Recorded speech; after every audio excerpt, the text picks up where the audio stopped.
Hi, good afternoon. My name is Vik Nagjee. I'm Director of Healthcare here at Sirius Computer Solutions.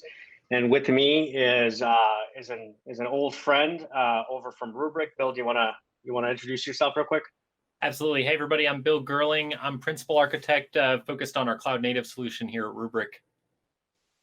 Well, great. Thanks, Bill. So today's session, it's a pretty wide-ranging topic. So it's the road to hybrid cloud. And Bill and I were talking about this quite a bit, and we said, well, there's multiple different ways that we could take this conversation. And we said, okay, well, how about we talk about what we're seeing healthcare organizations do, and how are some or all healthcare organizations looking at the cloud. So we put together a couple of slides. I'm going to go through a few thoughts, and then Q&A at the end as we can. So just it's almost pedantic, right? We've got to start out with some terminology. What we're talking about is hybrid cloud here. So the notion of hybrid cloud is a combination of something on premises, which is quote unquote the private cloud, plus one or more of the hyperscalers. So AWS, GCP, Azure, etc., Alibaba, if you desire, and those are the public clouds, right? So it's a combination of the two. And a lot of folks are looking at multi-cloud hybrid cloud. So multi-cloud here would be multiple hyperscalers, so more than one. So you're looking at a strategy of doing some stuff in GCP as an example, and some stuff over in AWS or Azure, et cetera. So that's a very common thing that folks are talking about, sort of the hybrid multi-cloud approach. Just as a recap, and everybody's familiar with these terms, but IaaS, PaaS, and SaaS. So IaaS, I think about them as sort of a bunch of computers under someone else's desk that you can sort of leverage and rent out when you want to. SaaS, I refer to them as SaaSy applications, so things that you could just sort of run from the cloud, right? It could be someone's own cloud, it could be one of the hyperscalers. You don't care, you just buy it as a service and you just run it. And then PaaS is, for healthcare provider organizations, is not too relevant. It's really awesome for developers and folks that are sort of providing next generation applications, providing next generation applications where they can get speed to market, but not have to worry about all the hosting themselves. So not too applicable here. For healthcare, what we see is, IaaS continues to be the most popular choice, and for good reason, right? It's about sort of the expansion of the data center, thinking about the hybrid model. So you still have some stuff on premises. How do you actually start leveraging the cloud, and you start taking advantage of these infrastructure pieces? And this is a little bit tongue in cheek, but healthcare provider organizations are finally waking up and saying, hey, this cloud thing is real and it's starting to get popular. So let's start doing stuff in it. And that's great. That's a phenomenal place. And, as we know, for good reasons, regulatory or otherwise, in healthcare, we've had, we are a little bit intentionally behind the bleeding edge, if you will, pun intended, for some of these technologies, right? So it's fine, and it's a good thing that we're starting to embrace it. But the question is, like, how do we go about it with all the stuff that we have? So that's what we're gonna touch on a little bit. So some predictions, crystal ball, right? I really believe that over the next 3 to 5 years, cloud services for most industries, not including healthcare, will be SaaSy, about 90% of the cloud services. So most folks will be consuming SaaS-based applications or SaaSy applications for what they do. So they won't have on-premises considerations. They won't be looking at sort of platform or infrastructure as a service. They will just be consuming them as SaaS. In healthcare, however, it's a little bit different, or a lot bit different, depending on how you look at it. The crystal ball says, mine does anyway, somewhere between 20 and 50%, depending on which way you look at it, of the applications, at least in our lifetimes, will continue to require an on-premises deployment. And there's a lot of reasons why. It's just, part of it is the application, part of it is the regulation aspect of it, part of it is the architecture of the applications, the part of it is the locality required, because some of these things are connected to things that are connected to patients, right? So there's this whole latency aspect that comes into play. So there's lots of reasons. but the point is that there's going to be a good mix, and that's why hybrid is going to be king, where the things that have to run on premises will continue to run on premises. The things that can run in the cloud will run in the cloud. And there'll be some good, healthy mix in the two. And for healthcare, IaaS will continue to be popular, again, because of the mixed mode operating model, right? Challenges in healthcare in terms of cloud, well, there's many, and so many that we can't fit them all on this slide, and definitely not over the course of this 30 minutes that we have. But some of the high-hitting ones are focused around the applications, right? There's a lot of legacy or foundational applications, and this is the stuff that we just have to run on a daily basis. Most healthcare organizations have 500 plus applications that are running in the data center, and a lot of those are either regulated or they're foundational legacy apps. They're not modern, they're not containerized, etc. So they require a lot of care and feeding. Esoteric operating systems, there's still AIX, mainframe, etc. are pretty prevalent in healthcare. With nothing wrong with those operating systems. It's just that the cloud wasn't created for those, right? And then this is an interesting one, that there are a lot of applications that actually depend on, if you think about the distributed nature of a healthcare provider organization, where there's the data center that the WAN is coming out of, but each location then has multiple devices that they deploy, each location being a hospital or a clinic, and all of those things are on the network, right? So those things then talk to things in the data center, and in most cases, these things like your pumps and any of these other clinical devices, they usually only speak IP address back to the data center. So they don't do sort of alias-based accessing, which means that you need to have this thing called layer 2 adjacency. So if you fail your data center over from one to the other, or fail a component from one to the other, you need to have the same IP address. And the cloud doesn't allow you to do that. So that's going to be another consideration that you have to look at the apps in your portfolio to see which are good candidates that don't have this requirement, right? Just another lesson learned. Another big one is, even though interoperability continues to be a bad word in healthcare, there's a lot of intertwined aspects of applications. So there's a lot of applications that are working tightly together, and we call these dependencies and affinity. So understanding those is very important, especially when you're looking at the cloud, because to move stuff and data into the cloud is free. To move data out of the cloud is not free, and it gets very expensive. So you want to understand that there are components. Components are talking very heavily to each other, and one is on one side in the cloud and one is on premises in your hybrid environment. That is going to drive your costs up significantly, and then probably going to do stuff for your performance as well. But those are some of the considerations to understand. And then another big one, the other two, the next two are really, really big ones. They're almost afterthoughts for a lot of organizations. So operating model differences. So, day two operations, very different for an on-premises deployment to a hybrid deployment. And then data management, and that's one of the things that Bill is going to be touching on here in a little bit. You're still responsible for the data regardless of where it runs. But if you have different models to manage your data, then you're starting to open yourselves up for a lot of additional pain, right? Cybersecurity related, as well as just operating pain. And then the last one is cost. So I can't begin to tell you the number of times folks are like, oh, we'll run in the cloud, it'll be cheaper. Well, that's not always the case. It's all about sort of figuring out what you have and figuring out a basis to compare to. So in a lot of cases, it's not cheaper, but that doesn't mean you shouldn't use it. The driver might be different.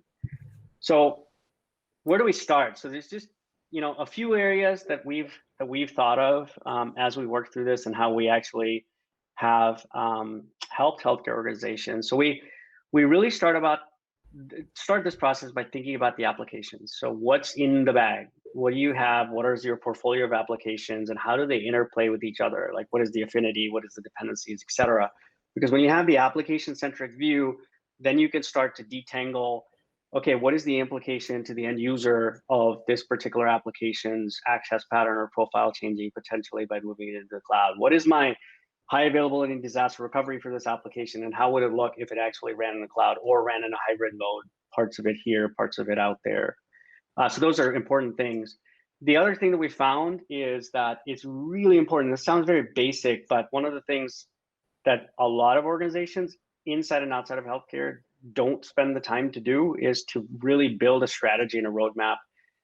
So this is all about sort of starting with identifying why cloud, and then getting into the drivers and the barriers, and then starting to look and getting a current state assessment, if you will, of your organization's readiness across there's about 8 criteria that we look at that is a fairly standard list of criteria that most firms look at in terms of assessing what your current capability is and maturity is in each of those areas.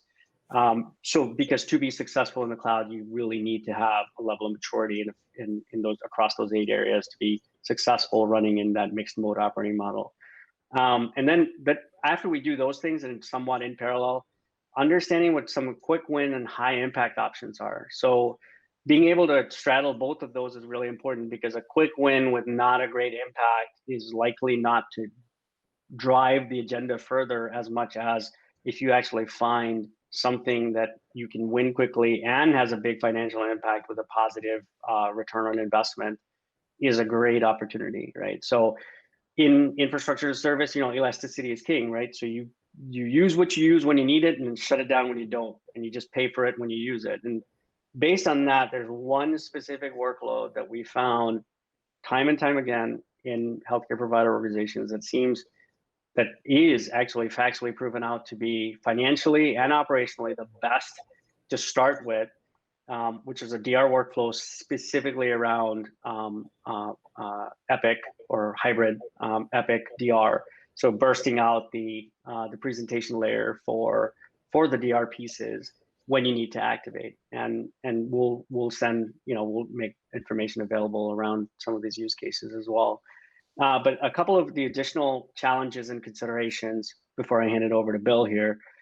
The operating model differences are something that folks miss a lot, and I know I mentioned this a few times, but the day 2 ops change in a hybrid world, so you have to make sure that whatever you have for telemetry, for security, for monitoring, for patch management, et cetera, work in your existing world, but then also work in this hybrid world, right? And so that needs to be considered as part of this. And that's one of the things that we check off in the strategy and roadmap pieces that I mentioned.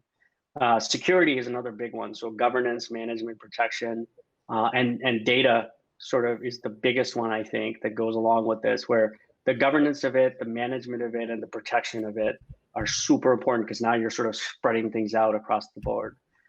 So with that, I'm going to ask Bill to jump in with his part of the presentation, and then we can open it up to questions. So take it away, Bill.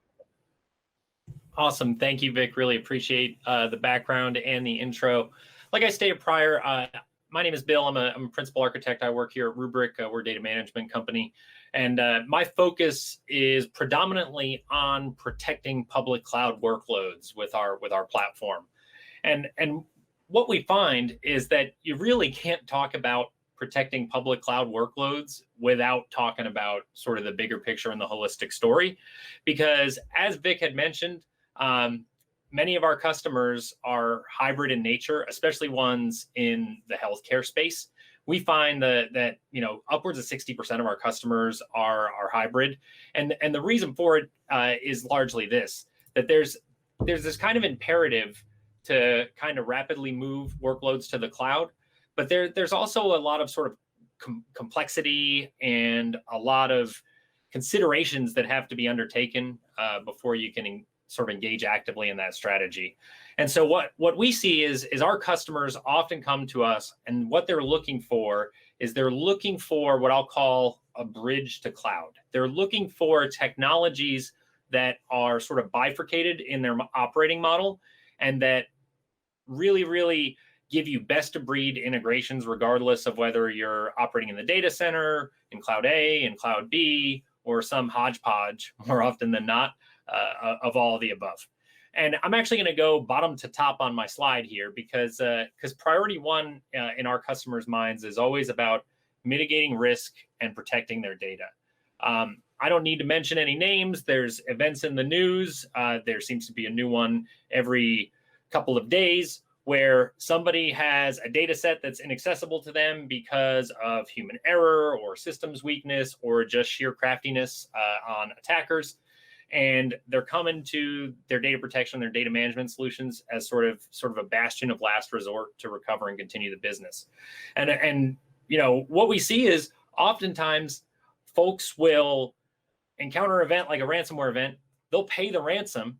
They'll begin recovering through the attacker's means, and then they'll realize that it's not fast enough, and they end up going to their data protection solution to go double stream and try and recover even quicker. So priority one is obviously knowing that you've got a good baseline backup of your data, knowing that your data is secure at the point where it's located, and knowing that it's recoverable in the event of some sort of disaster, compromise, what have you. And then from there, it really becomes about this hybrid cloud thing. And you can't really do the hybrid cloud thing without bringing automation into the picture and bringing modern sort of declarative solutions into the mix. The last thing you want to do when you're adopting a public cloud platform is introduce an anti-pattern in some piece of operational tooling that you depend on for business critical workflows.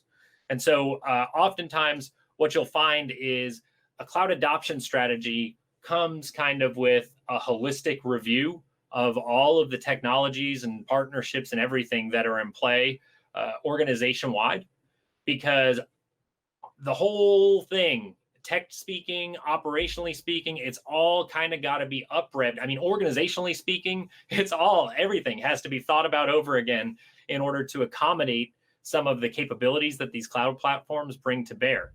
And we see a lot of folks relying on our partners like Sirius, who have sort of walked the path before, to help them come up with well-architected solutions, to help them establish their cloud center of excellence and really build a decision framework to adopt these platforms intelligently. And as a result, we see a lot of customers coming to us and looking for sort of these modern solutions that fit into their stack. And when it comes to data, it doesn't matter. Vik had mentioned previously that there's sort of all these different consumption models, and infrastructure as a service on the right kind of leaves you with the most responsibility. Software as a service on the left kind of leaves you with the least responsibility. But regardless, your data is always your responsibility. And this is kind of a commonly known table stakes thing at this point. But I think what we do is we acknowledge this thing on its face and say, yeah, my data is my responsibility. But then we sort of lose the detail under that.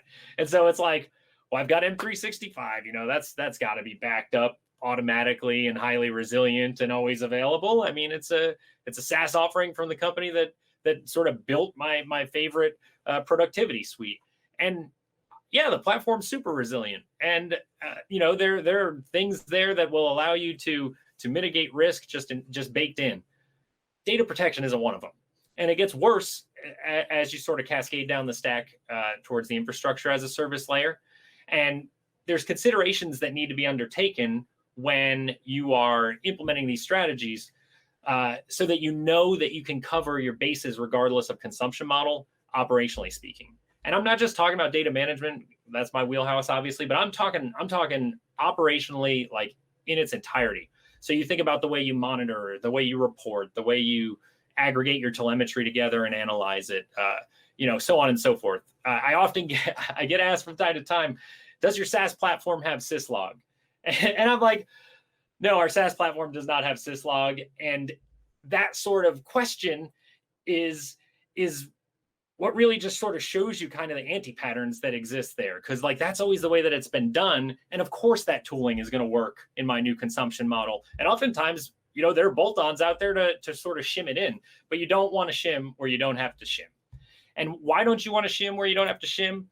Because the things on the left are the reason that you're adopting these cloud platforms. And every time you shim, you sacrifice some component of something on the left.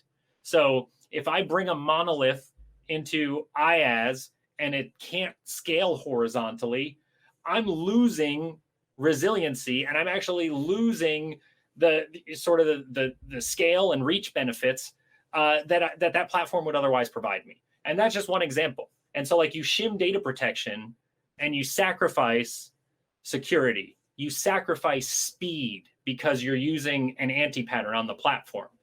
You probably sacrifice pretty much everything except for pay as you go, to be honest, on the left-hand side here. If you take any ops tool, especially a data protection tool, and shim it into your environment. And that kind of brings us to what Rubrik does, right? Rubrik is a data protection platform that has matured into what we're calling a data manager now. And it's matured from a foundation of sort of best of breed technologies for protecting data center workloads. And you can see some of them on the bottom of the slide here. And essentially, what we chose to do on day one was we chose to make it easy to extend into cloud. And that was just long-term retention in, an object store. And we've iterated on that, and we've now introduced data governance and ransomware detection and remediation workflows on top of our data protection sort of backup set. We've introduced automation workflows for recovery. We've introduced cloud native data protection mechanisms that I'll describe here in a minute at greater length that make it so that even in this hybrid operating model, even in a multi-cloud operating model, even at scale across both, you've got a solution that protects the data at the point of data where it's located, and that doesn't introduce a bunch of anti-patterns into your environment when doing so. And I will say there are players in the space that have more breadth than we do, but there's a trade-off, right? Like trust me, there's nerd knobs somewhere. There's something else that has to be managed somewhere.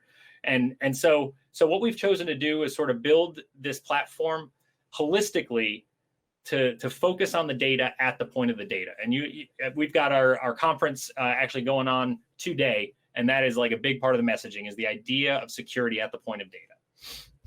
And so from a cloud perspective, where is it that Rubrik plays? There's three major workflows, and I know we're coming up on time, and I do want to leave a few minutes for questions here.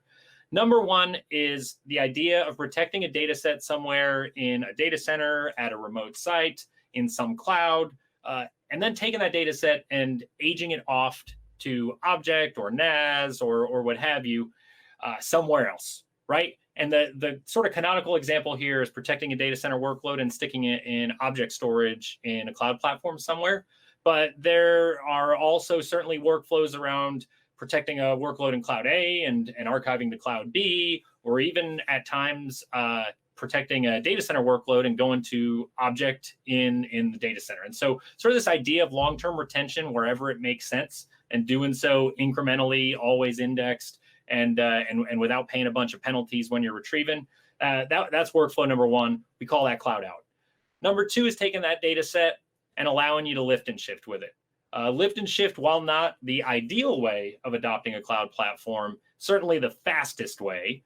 And as with all tools, sometimes appropriate and sometimes inappropriate. We basically let you use a secondary data set to do that. It can be good for copy data management stuff. It can be good for migration of workloads that don't sort of require transactional failover, so on and so forth. And then lastly, we bring this idea of consolidated data management across cloud boundaries, be it hybrid, multi-cloud, or what have you. And that's actually my area of specialty. And it's an area of the tooling that I'm sort of excited to share. I'm not going to give you a ton of slideware here on it, but I just want to touch on a few key points that might be interesting. And if you're trying to solve this data management problem and these sort of principles sound like they might jive, then you should probably shoot me a tweet or something. And number one is like, if you want something that is API driven, automated, and doesn't have a bunch of persistent infrastructure. So that's what's at the top of the slide here is our data management platform is SaaS based. Where we interact with things that involve hardware, we use hardware. Where we interact with things that use APIs, we use APIs. We don't pull an anti-pattern into your platforms.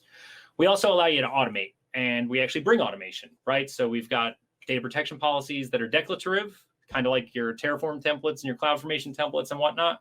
And we've got auto discovery, auto protection, and then we've got APIs on top of everything so that you can automate it even more. It's kind of like the exhibit yo dog memes. I heard you liked automation, so I gave you an API so you can automate your automation type of deal.